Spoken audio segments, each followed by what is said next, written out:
Oh, so they're saying book a multi-stop flight for cheaper to get off at the layover.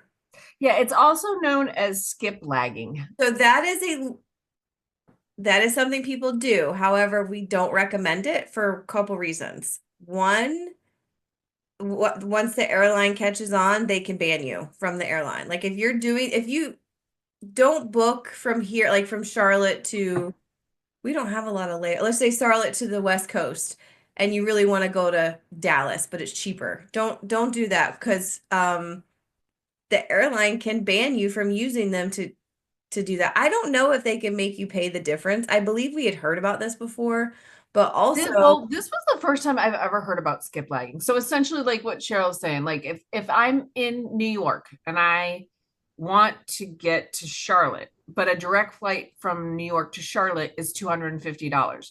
Well, sometimes there's a one-way ticket from New York to, let's say, Orlando with a layover in Charlotte for $150. So it's $100 less.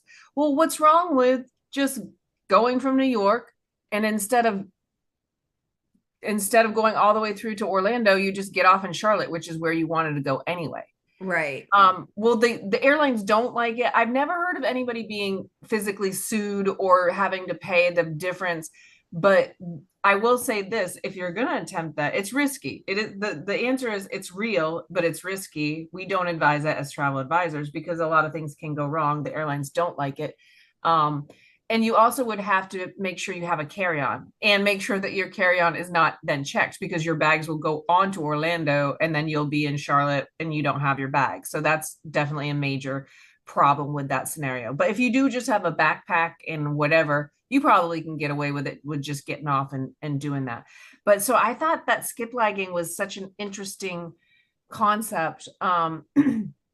And you would never want to do it on a round trip ticket either because once you Right. don't get on, the rest of your ticket is canceled. All of the rest of them are canceled. Um, so it's a very risky concept. But Uh, it's a good thing to bring to light. And